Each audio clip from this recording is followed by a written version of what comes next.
Hmm. But I'm still thinking about the hell I gave my parents. Um, in May 1971, I did in fact try to escape the house and them, which was 3 months before my 17th birthday. I was still 16.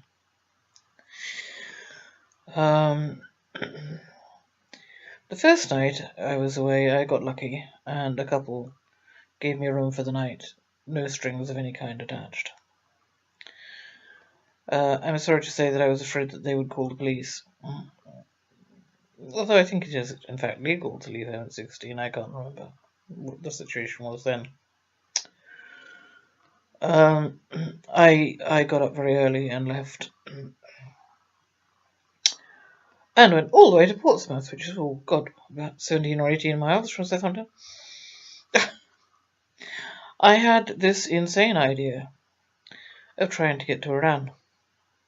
Really, truly insane. Which was where the man I was engaged to was. There's a certain deep irony in the fact that he was a Muslim, given my current views on Islam. However, in those days there really were moderate Muslims, and Iran was a westernized country. Very, very westernized. And he was loyal to the Shah. It was before the Ayatollah, long before the Ayatollah Khomeini got there. Well, the long before he took over. I was trying to get to him. Not entirely what happened, actually. As I said, I was 16. Perhaps I should post some photographs of myself at 16. Suffice to say, I looked a hell of a lot better than I look now. But then I am 61 now. This is not to the advantage of a young girl alone in a strange city. Definitely not. Oh, I had an account of it somewhere. I used to remember the exact sequence of events. But men preyed on me day and night on the second day. I got locked into a room by one man and had to talk my way out. And that was the end of a long sequence of events, in one of which I got raped.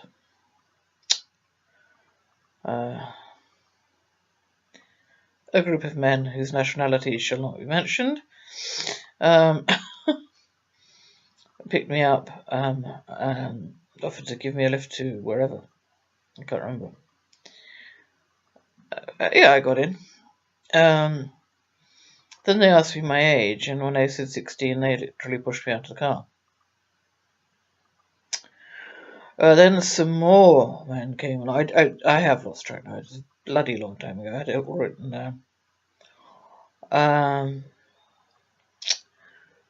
They obviously thought it was a joke. They said, if you go to this particular pub, we'll drop you in this particular pub, and you'll find a bed for the night. I was naive. I also I knew where the red light area was in Southampton, but I did not know where it was in Portsmouth. And this pub was right in the middle of it. So I got talking to a sailor there, and he said he'd give me a bed for the night, and we walked away across the park, and that's where he raped me. I think I was actually on my way to a police station, having thought.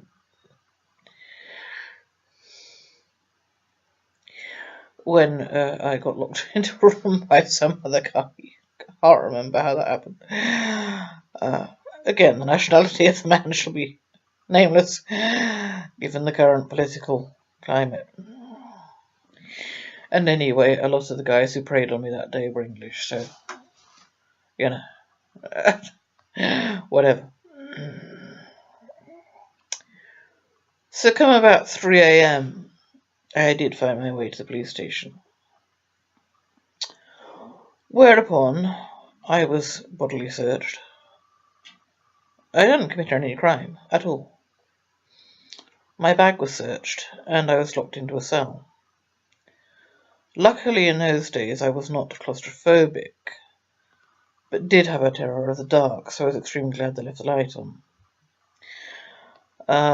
And being, by that time, extremely rebellious, I spent the night reciting a limerick over and over, until I'm quite sure that they were glad to get rid of me. Let me see. There was a young lady from Todd who prayed for a baby from God. But it wasn't the Almighty who went up a night, it was the vicar, the dirty old sod. That was the one.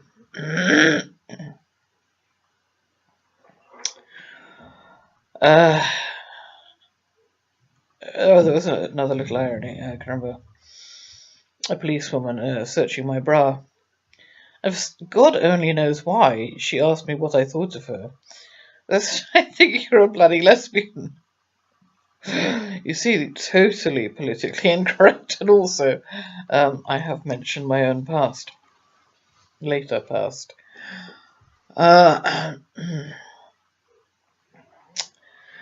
So that was the joys of running away from home.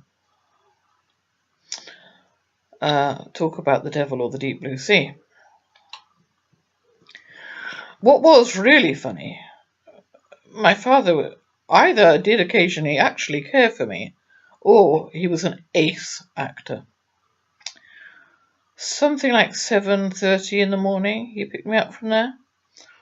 And he gave me this huge hug. Of course, I was absolutely frigid in all senses of the word. I had my arms by my sides and didn't in any way, shape, or form return it. Perhaps it was just for the benefit of the police officers there, you know. Apparently, it is permissible to put youngsters into protective custody. All I can say is I'm not so sure about the body search and the bag search. If you're 16, you don't particularly want used tampons tipped onto the counter of the police station. Or any tampons. But I had nowhere to dispose of them.